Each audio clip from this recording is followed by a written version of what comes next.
Assalamu alaikum students. Welcome in Physical Chemistry 2. Today we are going to discuss an important topic which is Clausius-Clapeyron equation, and this is very important from examination point of view as well. So what is Clausius-Clapeyron equation? The Clausius-Clapeyron equation is a mathematical relation dealing with transition state equilibrium between two phases of a single substance. Right अच्छा जी, जो क्लोजियस Clapeyron equation है ये एक mathematical relationship है जो किसी भी single substance की दो फेजेस में जो इक्विलिब्रियम जब एस्टैब्लिश होता है उसको ये डील करती है। ठीक है, अब सिंगल सब्सटेंस है, इसकी हम example very simple and common example, for example we can take the example of water. ठीक है, तो हम वाटर की एग्जांपल ले सकते हैं और अगर उस वाटर को हम एक क्लोज्ड कंटेनर में लें, ठीक है, और उसको हीट करें। ठीक है, तो हीट जब हम वाटर को करेंगे तो उसके वेपर्स बनना शुरू हो जाएंगे। ठीक है, तो जब वेपर्स बनना शुरू हो जाएंगे तो चूंकि ये क्लोज्ड कंटेनर होगा तो कंटेनर की ऊपर वाले हिस्से में जब वेपर्स जो है उनकी डेंसिटी या वेपर की कंसंट्रेशन बढ़ जाएगी, they will collide with one another, right. तो वो वेपर जो हैं they will collide with one another and they will again convert into liquid form. और एक जो है वो टाइम ऐसा आएगा कि number of molecules of liquid which are converting into vapor state, they will become equal to the number of molecules of vapor which are converting into liquid। तो एक उनके दरमियान इक्विलिब्रियम एस्टैब्लिश हो जाएगा। तो इस तरह से जो क्लॉजियस क्लैपेरॉन इक्वेशन है ये इस इक्विलिब्रियम को डील करती है जो किसी भी सब्सटेंस की दो फेजेस के दरमियान एस्टैब्लिश होता है। ठीक है, so there is a certain temperature at which equilibrium will be established. For example अगर हमारे पास दो चीज़ें जिनके दरमियान एक सब्सटेंस जिसकी दो फेजेस के दरमियान इक्विलिब्रियम एस्टैब्लिश होना है, वो उस सब्सटेंस की ये दो फेजेस हैं, सॉलिड और लिक्विड। ठीक है, अब सॉलिड और लिक्विड के लिए भी अगर हम वाटर की ही एग्जांपल लें तो वाटर अगर लिक्विड फॉर्म में हो या वाटर अगर आइस फॉर्म में हो, so these will be two phases of water in which we are talking about the equilibrium। तो इस केस में जो इक्विलिब्रियम एस्टैब्लिश होगा उसका जो पॉइंट होगा वो होगा मेल्टिंग पॉइंट ऑफ सॉलिड। ठीक है, यानी उस पॉइंट पे इक्विलिब्रियम जब बर्फ जो है मेल्ट होके लिक्विड में कन्वर्ट होना शुरू हो जाएगी तो उस फेज में क्लॉजियस क्लैपेरॉन इक्वेशन जो है इस इक्विलिब्रियम को डील करेगी when number of molecules of solid ice they are converting into liquid and the number of liquid water molecules of liquid water which are converting into solid ice। तो उसमें जो equilibrium इसमें establish होगा उसको हम क्लोजियस Clapeyron equation के जरिए study कर सकते हैं। ओके तो अगर लिक्विड और वेपर के दरमियान किसी भी सब्सटेंस की दो फेजेस जो हैं लिक्विड और वेपर हैं तो उसके इक्विलिब्रियम को हम क्लॉजियस क्लैपेरॉन इक्वेशन के थ्रू से स्टडी करेंगे at boiling point of liquid, right. और अगर कोई सब्लाइम लिक्विड सॉलिड है, राइट, फॉर एग्जांपल जैसे बेंजोइक एसिड है, नैफ्थलीन है, दीज आर सब्लाइम सॉलिड्स। तो उस केस में क्या होता है कि सॉलिड जो है वो डायरेक्टली वेपर फॉर्म में कन्वर्ट हो जाता है। तो जो इक्विलिब्रियम एस्टैब्लिश होगा वो सॉलिड और वेपर फेज में होगा और उसके लिए हम यूज़ करते हैं वो टेम्परेचर जिसमें हमने इक्विलिब्रियम स्टडी करना है वो है सब्लिमेशन टेम्परेचर ऑफ सॉलिड, यानी वो वाला टेम्परेचर जिसमें सॉलिड डायरेक्टली वेपर फेज में कन्वर्ट हो जाता है। तो उस टेम्परेचर पे हम सॉलिड और वेपर फेज के दरमियान इक्विलिब्रियम जो एस्टैब्लिश होगा हम उसको स्टडी करेंगे। या फिर क्या है एक और दो और तरह की फेजेस भी हो सकती हैं, जैसे कोई हमारे पास सॉलिड सब्सटेंस है और उसकी डिफरेंट एलोट्रॉपिक फॉर्म्स हैं। If it is an element, ठीक है, तो वो एलोट्रॉपिक फॉर्म्स होंगी। और अगर वो कंपाउंड होगा तो इन क्रिस्टलाइन सॉलिड की जो डिफरेंट फॉर्म्स हैं उनको हम फिर डिफरेंट नाम दे सकते हैं। For example we have an element और उसकी दो फेजेस हैं और वो सॉलिड है, एक अल्फा क्रिस्टलाइन सॉलिड है और एक बीटा क्रिस्टलाइन सॉलिड है। तो अल्फा और बीटा ये दोनों फॉर्म्स जो हैं एक इनका ख़ास ट्रांजिशन टेम्परेचर होगा जिस पे ये जो है वो एक फॉर्म से दूसरी फॉर्म में कन्वर्ट होंगी। तो उस ट्रांजिशन टेम्परेचर पे इन दोनों क्रिस्टलाइन सॉलिड्स की ये जो ट्रांजिशन स्टेट्स हैं, सॉरी एलोट्रॉपिक फॉर्म्स हैं, वो जो एक फॉर्म से दूसरी फॉर्म में कन्वर्ट हो रही हैं, उस रिलेशनशिप को हम क्लॉजियस क्लैपेरॉन इक्वेशन से स्टडी कर सकेंगे। तो अगर एलिमेंट हो तो उसको एलोट्रॉपिक फॉर्म बोलते हैं, अगर ये क्रिस्टलाइन सॉलिड अगर कंपाउंड है तो उसके लिए फिर पॉलीमॉर्फिक फॉर्म्स का वर्ड यूज होता है। ठीक है, तो अब हम क्या करेंगे, अब हम किसी भी एक सिस्टम को सिलेक्ट कर लेते हैं। ठीक है, for example we are selecting the system liquid and vapour. ठीक है, तो अब यानी हम एक ऐसा सिस्टम सेलेक्ट कर रहे हैं जिसमें हमने एक ऐसा सब्सटेंस चूज किया है जिसकी दो फेजेस जिनमें इक्विलिब्रियम एस्टेब्लिश होना है, वो है लिक्विड और vapour. You can take the example of water as well. ठीक है, तो इस क्लॉजियस क्लैपेरॉन इक्वेशन के जरिए हम फॉर एग्जांपल वाटर की लिक्विड और वेपर फेज में जो इक्विलिब्रियम एस्टेब्लिश होता है उसको हम फर्दर लेके चलते हैं।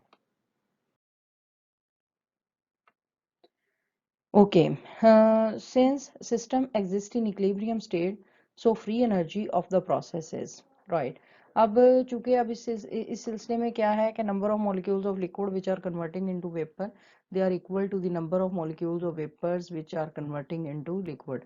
इसलिए जो चेंज इन फ्री एनर्जी है इस सिस्टम की वो जीरो के बराबर होगी।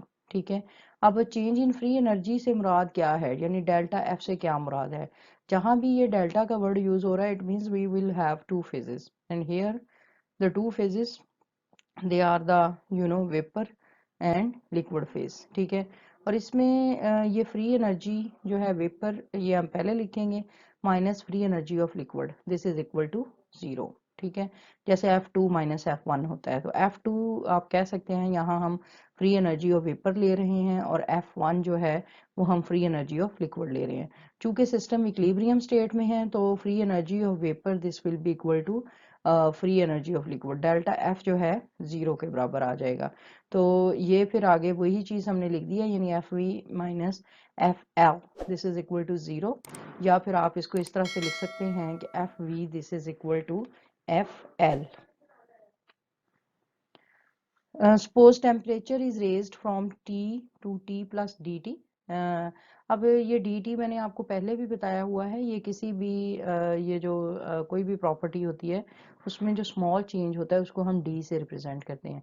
सो what we have done, we have raised the temperature and now temperature is converted from T to T plus dt and system attains new equilibrium with following condition. ठीक है, अब क्या होगा कि जब हमने यानी टेम्परेचर रेज किया तो वेपर्स की जो फ्री एनर्जी है उसमें भी स्मॉल इंक्रीज आएगा और जो लिक्विड की फ्री एनर्जी है उसमें भी स्मॉल इंक्रीज आएगा। तो इस तरह से ये वाली इक्वेशन को हम किस तरह से रिप्रेजेंट करेंगे, एफ वी यानी free energy of vapour state plus small increase in the free energy of vapour plus free energy of liquid state plus small increase in the free energy of liquid when we raise the temperature from T to T plus dt. Hope you people have understood up till now. If any problem, you are very welcome to ask. अच्छा जी, अब हमने क्या करना है कि इस equation में से हमने इस इक्वेशन को सब्ट्रैक्ट कर देना है। तो जब हम सब्ट्रैक्ट करेंगे तो ये वाला एफ वी इस एफ वी से कैंसल्ड आउट हो जाएगा और ये वाला एफ एल ये इस एफ एल से कैंसल्ड आउट हो जाएगा और हमारे पास रिजल्ट क्या होगा, बचेगा D F V this is equal to D F L.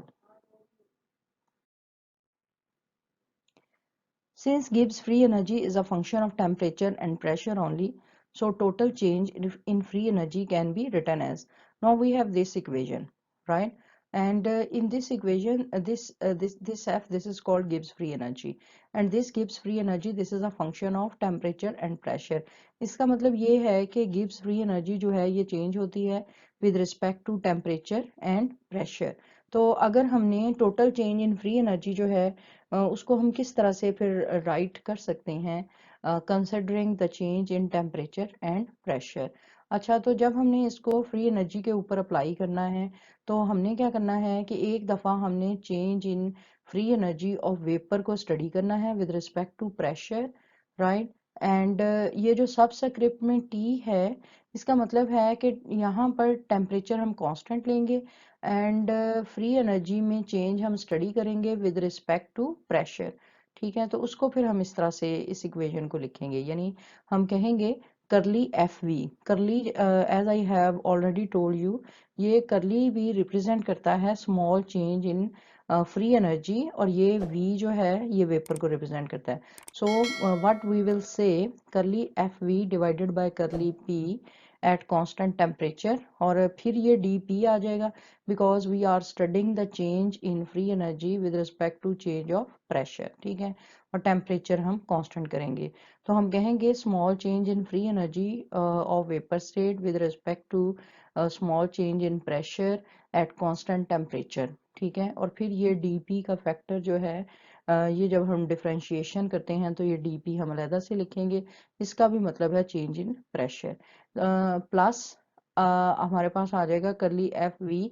अब हम with respect to temperature change in free energy जो है वो ऑफ वेपर स्टेट स्टडी करेंगे, और ये सबस्क्रिप्ट में हमने प्रेशर लगा दिया, इसका मतलब है कि अब हमने प्रेशर को कांस्टेंट रख दिया है, और ये डी टी मीन्स कि हम change in free energy study कर रहे हैं विद रिस्पेक्ट टू टेम्परेचर। तो इस साइड पे, लेफ्ट साइड पे हमने free energy which is a function of temperature and pressure, हमने free energy of vapour state पे अप्लाई किया। अब हम इसी चीज़ को free energy of liquid state पे अप्लाई कर देंगे, और उससे हमारे पास जो इक्वेशन है वो क्या बनेगी, curly F L divided by curly P T D P. यानी हम क्या करेंगे, change in free energy of liquid state with respect to pressure at constant temperature plus change in free energy of liquid state with respect to temperature at constant pressure. Okay. अच्छा जी, अब ये वाली equation जो है just मैंने पिछली slide से आगे वाली स्लाइड पे डाल दी है ताकि हम इसको यहाँ से फर्दर कंटिन्यू कर सके। We know that rate of change of molar Gibbs free energy with respect to pressure at constant temperature is equal to molar volume. अब ये वाला जो है समझने वाला पॉइंट है, so you must be conscious about it. यानी हमारे पास क्या है, अब कह रहे हैं rate of change of molar free energy with respect to pressure, यानी अब ये वाली जो इक्वेशन है इसको हम वर्ड्स में डिफाइन कर रहे हैं। यानी ये देखें, अगर आप rate of change of molar Gibbs free energy with respect to pressure, अब यहाँ पे अभी ये फेज की बात नहीं हो रही क्योंकि ये करली एफ वी जो है ये रिप्रेजेंट करता है free energy, Gibbs free energy of vapour form. अभी हम इसको यानी फेज को हम निगलेक्ट कर देते हैं, सिर्फ हम ये देखेंगे rate of change of molar Gibbs free energy with respect to ये pressure, right, at constant temperature. इसको हम इक्वल करते हैं मोलर वॉल्यूम के। ठीक है, तो इसका मतलब ये हुआ कि ये वाला फैक्टर इतना, ठीक है, which is rate of change of molar Gibbs free energy with respect to pressure at constant temperature, ये इक्वल टू हो जाएगा मोलर वॉल्यूम के। तो ये देखें, ये नीचे हमने ये मोलर वॉल्यूम लिख दिया, और मोलर वॉल्यूम ये किसका है, वेपर स्टेट का। ठीक है, तो ये वेपर जो है ये पेरेंथेसिस में आ जाएगा, और ये वाला factor curly F V over curly P T, this is equal to molar volume of vapour state, और ये डी पी यहाँ पे एज सच आ जाएगा। इसी तरह जो rate of change of Gibbs molar Gibbs free energy with respect to temperature at constant pressure, this is equal to negative molar entropy. ठीक है, ये नेगेटिव मोलर एंट्रोपी के बराबर होता है। Negative of molar entropy. तो ये वाला जो फैक्टर है यानी curly F V divided by curly T P, this is equal to minus S M. वैसे तो यहाँ पे पॉजिटिव साइन है, but as this factor this is equal to minus S M, तो इसलिए यहाँ पे ये पॉजिटिव और माइनस आपस में मल्टीप्लाई होके ये आ जाएगा माइनस एस एम। और चूंकि यहाँ पर ये वेपर स्टेट की बात हो रही है, तो ये पेरेंथेसिस में एस एम के साथ वी आ जाएगा, और ये वाला डी टी जो है यहाँ पे एज सच हम रिपीट कर देंगे, राइट। इसी तरह ये करली F L over curly P T, यहाँ पर ये भी मोलर वॉल्यूम के बराबर होगा, और मोलर वॉल्यूम ये किसका है, लिक्विड स्टेट का, तो ये हम पेरेंथेसिस में इसको रिप्रेजेंट कर देंगे। ये डी पी यहाँ पे आ जाएगा, प्लस करली एफ एल ओवर करली टी, ये माइनस एस एम के बराबर होगा, और किसकी है ये एंट्रोपी, लिक्विड स्टेट की, तो पेरेंथेसिस में लिक्विड लिख देंगे और ये टी टी आ जाएगा। Hope you people have understood it. Any problem? Very welcome to ask. Okay, अब हम क्या करेंगे कि थोड़ा सा हमने यहाँ पे सिंपल स्टेप्स हैं, कॉमन लेना है हमने, और कॉमन लेने से पहले हम इस इक्वेशन को थोड़ा रीअरेंज करेंगे। हम क्या करेंगे कि ये जो मोलर वॉल्यूम है of vapour and liquid state, इनको हम एक साइड पे इस टर्म को कर देंगे, ठीक है। यानी ये वाला टर्म और ये वाला टर्म मोलर वॉल्यूम वाला, इसको हम इज इक्वल टू के लेफ्ट साइड पे ले आते हैं, तो ये इक्वेशन जो है ये बन जाएगी वी एम यानी molar volume of vapour state multiplied by D P minus molar volume of liquid state D P, this is equal to, अब हम क्या करेंगे कि यहाँ पर हमारे पास ये वाली आ जाएगी entropy of the vapour state multiplied by D T minus entropy of the liquid state into dt, right। अब क्या करेंगे कि यहाँ पर ये वाला small change in pressure that is dp, this is common, so we will take it outside parenthesis, और हम इसको फिर किस तरह से लिखेंगे, molar volume of vapor state minus molar volume of liquid state into dp, this is equal to, अब इसमें से हम डी टी कॉमन ले लेंगे, entropy of vapour state minus sorry molar entropy of vapour state minus molar entropy of liquid state into D T. Okay, अब हम क्या करेंगे कि देखें ये वाली चीज जो है वो बराबर होगी delta V M K, right. Molar change delta V M यानी change in molar volume into DP, और ये वाला फैक्टर जो है change in molar entropy into DT, right. और फिर फर्दर हम क्या कर सकते हैं कि ये वाला हमारे पास DP divided by DT, this is equal to delta Sm divided by delta Vm. Okay, now we know from our previous knowledge that is change in free energy or change in molar free energy, this is equal to change in molar enthalpy minus temperature into change in molar entropy, or you may say delta Fm, this is equal to delta Hm minus T delta Sm. Okay, as we know that at equilibrium delta Fm this is equal to 0, so what will happen, 0 is equal to delta Hm minus T delta Sm।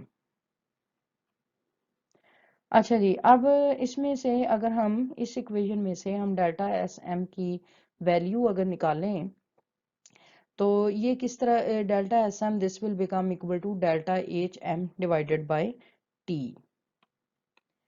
Okay, अब हमने क्या करना है कि हमने इस delta S M की value from equation 3.104 हमने लगानी है इनटू इक्वेशन 3.104, राइट।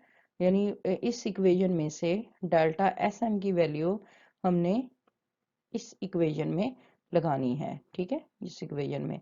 अब जब हम यहाँ पर डेल्टा एस एम की वैल्यू लगा देंगे, so this equation will become dp over dt, this is equal to delta hm divided by t delta Vm, right? So this is the end of this lecture, and we will meet with part 2 of Clausius-Clapeyron equation in the next lecture. Till then, Allah Hafiz.